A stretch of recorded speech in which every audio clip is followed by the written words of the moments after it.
अस्सलाम वालेकुम। मेरा नाम ज़ुहैब अहमद है। मेरी वीज़ा हब के नाम से वीज़ा कंसल्टेंसी है। हम यूएसए विज़िट वीज़ा के ऊपर बात कर रहे हैं। प्रीवियस वीडियो के अंदर जो पार्ट 1 है इस वीडियो का, उसमें मैंने आपको बताया कि जब आपका डे ऑफ अपॉइंटमेंट आया, आप अपॉइंटमेंट के लिए गए तो उसमें इंटरव्यूअर आपसे कौन-से सवालात पूछ सकता है, उसमें 2 क्वेश्चन्स के ऊपर मैंने मज़ीद हाइलाइट किया। आज इस वीडियो के अंदर हम मज़ीद क्वेश्चन्स को एक्सप्लेन करेंगे, वो कौन-कौन से सवालात आपसे पूछे जा सकते हैं। मज़ीद ये कि चैनल को सब्सक्राइब कर लें, लाइक करें ताकि इस तरह के तमाम तर वीडियो जो आपके लिए बनाई जाती है आप तक पहुँच सके। अगर आपने फ़ाइल प्रोसेस करवाना है यूके, यूएसए, कनाडा या किसी भी कंट्री के मुतालिक, अगर आपको इन्फॉर्मेशन चाहिए, अगर आप ट्रैवल करना चाह रहे हो और आपको नहीं पता कौन-कौन से डॉक्यूमेंट चाहिए आपको, तो उसके मुतालिक भी मैं वीडियो बना चुका हूँ। मैं उसका लिंक डिस्क्रिप्शन के अंदर दे दूँगा, आपको वहाँ से वो मिल जाएगा। लेकिन फिर भी अगर कोई सवाल हो, तो स्क्रीन के ऊपर नंबर शो हो रहा होगा आपको, आप हमसे सवाल पूछ सकते हैं। हम इंशाल्लाह मैक्सिमम सवालात के जवाबात आपको देंगे। अब चलते हैं वीडियो की जानिब। अब देखिए मैं आपको जो पार्ट 1 वीडियो है उसका जस्ट क्रक्स आपको बताया तो 2 मेन क्वेश्चंस हैं जो इंटरव्यूअर आपसे लाज़मी पूछता है या मैक्सिमम उससे उसके ग्राउंड्स में रहते हुए आपसे सवाल पूछेगा कि पहला, आप B1 B2 के लिए अप्लाई कर रहे हैं, आप यूएस से क्यों ट्रैवल करना चाहते हैं या यूएस से ही क्यों ट्रैवल करना चाहते हैं? एक ये सवाल। तो उसके मुतालिक मैंने आपको बताया, आपने फैक्ट्स के ऊपर बात करनी है। आपने बताना है कि ये मेरी होटल बुकिंग हुई हुई है, ये इस डेट को मैं यहाँ पे पहुंचूंगा, इस डेट को मेरा ये पूरा ट्रैवल प्लान देना है एक तो। दूसरा ये सवाल कि हम आपको कैसे यकीन कर लें कि आप वापस आएंगे, तो उसके मुतालिक आपने अपने आप को वेल एस्टेब्लिश शो करना है।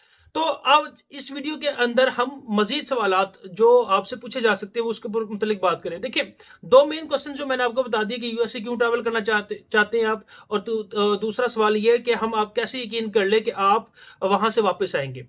बाकी जितने भी सवालात हैं इन 2 सवालात के अलावा, वो आपकी प्रोफाइलिंग जो अब आप डीएस 160 का फॉर्म फिल करते हैं, उसके अंदर से ही आपसे सवालात निकाले जाते हैं। जो आपकी प्रोफाइल होती है, तो वो बहुत अहम होती है। आप जब भी उस डीएस 160 का फॉर्म फिल कर रहे होते हैं, तो उसमें जो भी इंफॉर्मेशन है उसको बहुत केयरफुली नियर टू ट्रुथ, सच के करीब करीब आपने सॉल्व उसको फिल करना है। यानी कि उतनी इंफॉर्मेशन देनी है जो सच्ची है, जिसके मुतालिक आपको पता है। आपने इधर उधर की बात उसके अंदर नहीं करनी। जो चीजें वो पूछ रहा हो, आप उस फॉर्म के अंदर वो चीज बिल्कुल सच सच आप बताते जाएं। देखिए, जितना आप सच के मुतालिक आप बताएंगे, तो उससे फायदा ये होगा कि आप बहुत अच्छा इंटरव्यू दे सकेंगे, और जितनी इंफॉर्मेशन आप वहां पे लिखेंगे वो आपके नियर होगी, और आपको आप उसी ग्राउंड के अंदर रहते हुए बात करेंगे। ठीक है। देखिए, कॉन्फिडेंस आपको पता है होना चाहिए। अगर आप इंटरव्यू के डे गए हैं और आपके अंदर कॉन्फिडेंस नहीं है, आप बात को डाउटफुली कर रहे हैं, तो आपका वीजा इशू होने में बहुत क्या नाम है सवाल आ जाएगा। उसकी वजह ये है कि आप के जो अंदर जो कॉन्फिडेंस है वो लूज हो गया। क्लैरिटी आपके पार्ट होने चाहिए हर एक सवाल के अंदर। टू द पॉइंट फैक्ट्स के ऊपर बात करनी है, टू द पॉइंट बात करनी है, लंबी एक्सप्लेनेशन नहीं करनी। और जितना आप बात करें वो आपकी ग्राउंड रियलिटी के मुतालिक हो, और हर बात के ऊपर जो भी आप करें वो आपके पास एक उसका एक एविडेंस होना जरूरी है। देखिए, जो आपकी प्रोफाइलिंग में बार-बार एक बात कर रहा हूँ, जितने भी क्वेश्चंस हैं, देखिए हर बंदे का केस दूसरे केस से डिफरेंट है।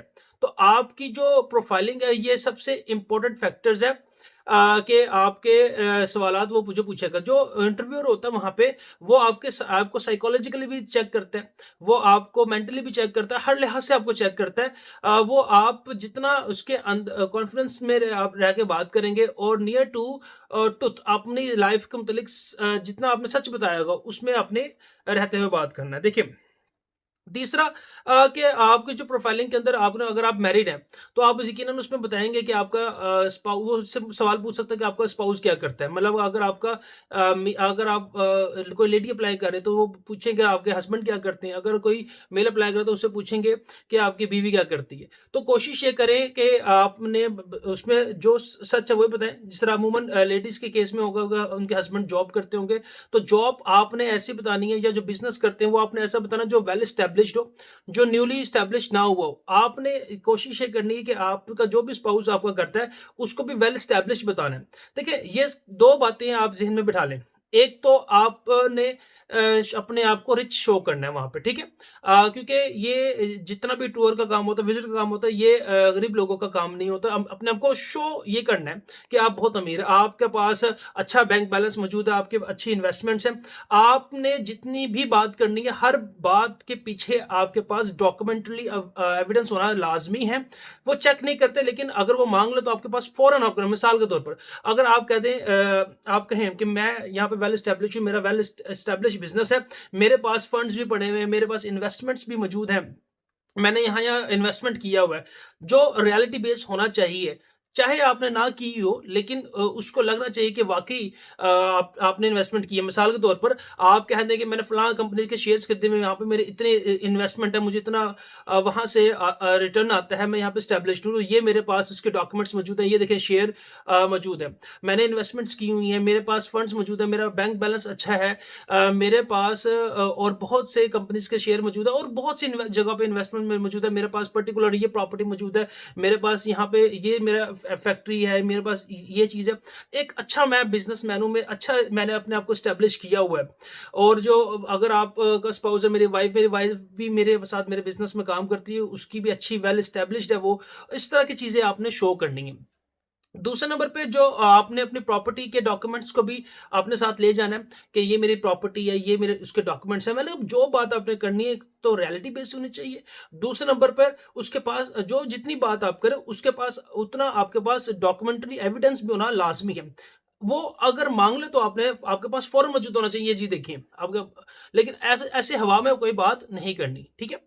उसके बाद आपने जितने भी बिज़नेस जैसे कि मैंने बताया, आपने बताना है कि आपने ओल्ड बिज़नेस बताने हैं अपने कि आप काफ़ी पुराने ये काम कर रहे हैं। आप कोई भी अगर काम कर रहे हैं तो इतने सालों से आप कर रहे हैं। ये नहीं बताना कि मैंने अभी न्यूली एस्टेब्लिश्ड किया है, नया मेरा बिज़नेस है क्योंकि इसका एक इम्पैक्ट अच्छा नहीं पड़ेगा, ठीक है? उसके बाद आपने अगर हो सके तो वो ये भी पूछ सकता है आपका कोई रिलेटिव यूएसए में रहता है?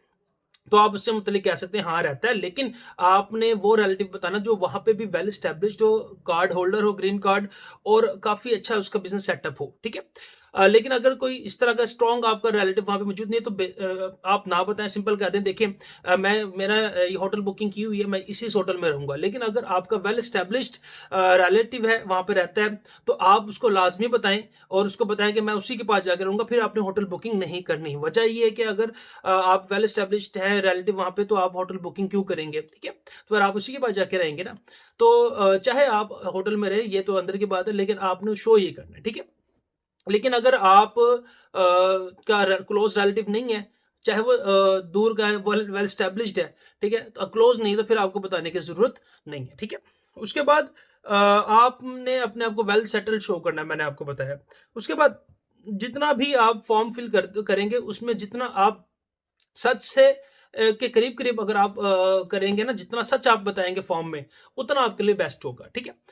यकीनन इसमें यहाँ कुछ बंदे ऐसे भी होंगे जो इतने वेल एस्टेब्लिश्ड नहीं हैं, लेकिन सच साबित करना है आपने। मिसाल के तौर पर चाहे वो वेल एस्टेब्लिश्ड नहीं भी हैं, लेकिन इसके बावजूद अपने आप को वेल एस्टेब्लिश्ड शो करना है कि वहाँ पे आप काफ़ी वेल एस्टेब्लिश्ड क्योंकि मैंने आपको बताया विज़िट करना यूएसए में कोई उस बंदे का काम नहीं है जिसके पास ज़रूरियात ज़िंदगी की चीज़ें मौजूद ना हो। जिसके पास ज़रूरत ज़िंदगी की चीज़ें मौजूद नहीं है, तो वो विज़िट करने थोड़ी ना जाएगा। हमने तो वहाँ पे अपने आप को रिच शो करना है, ठीक है?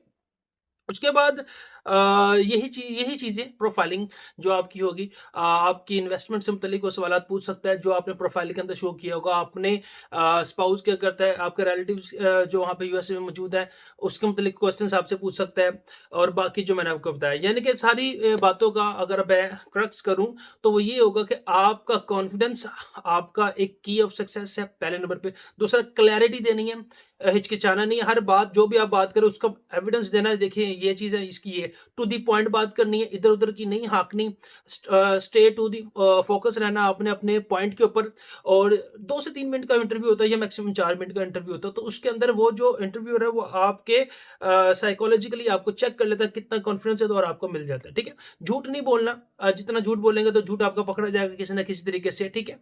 तो ये सारी चीज़ें हैं जो यूएसए इंटरव्यूअर आपसे पूछ सकता है। अगर आप ये देखें कोई आपको लिस्ट ऑफ क्वेश्चंस दे दें कि बस ये क्वेश्चंस तैयार कर लें, इसी से पूछा जाएगा, नहीं। देखिए जब भी आप डीएस 160 का फॉर्म फिल करते हैं उसको बहुत ध्यान से आपने फिल अप करना है। बहुत ध्यान से फ़िल अप करना है, मैं फिर कह रहा हूँ बहुत ध्यान से फ़िल अप करना है। अगर आप फ़िल नहीं कर रहे, आप कोई आपका एजेंट आपके बिहाफ़ पे फ़िल कर रहा है, तो उसको उसके ऊपर ना छोड़ दें। आप उसके पास बैठ के उससे फ़िल करवाएँ, ताकि आपको पता होना चाहिए। आपको कहीं से कोई क्वेश्चन्स लेने की ज़रूरत नहीं है कि आपको कोई 10 क्वेश्चन या 20 क्वेश्चन दे दे, बस आप ये तैयार कर लें। आपने जो फ़ॉर्म फ़िल किया है, आप उसी का प्रिंट निकाल के अपने पास रखें और इंटरव्यू से पहले-पहले आप उसको बार-बार पढ़ें, ताकि वो फ़ॉर्म जो आपने उसके अंदर बातें लिखी हैं या आपके एजेंट ने लिखी हैं, जो आपके नियर टू ट्रुथ है, तो वो सारी बातें आपके ज़हन के अंदर मौजूद हों और आप उसी के अंदर, उसी की डोमेन के अंदर, उसी की रेंज के अंदर रहते हुए आप अपना इंटरव्यू दें। तो ये सारी बातें थी, उम्मीद करता हूँ आपको वीडियो पसंद आई होगी। फिर भी कोई सवाल हो नीचे कमेंट सेक्शन में ज़रूर पूछिएगा। अपना बहुत ख़्याल रखिएगा। मिलते हैं नेक्स्ट वीडियो में। अल्लाह हाफ़िज़।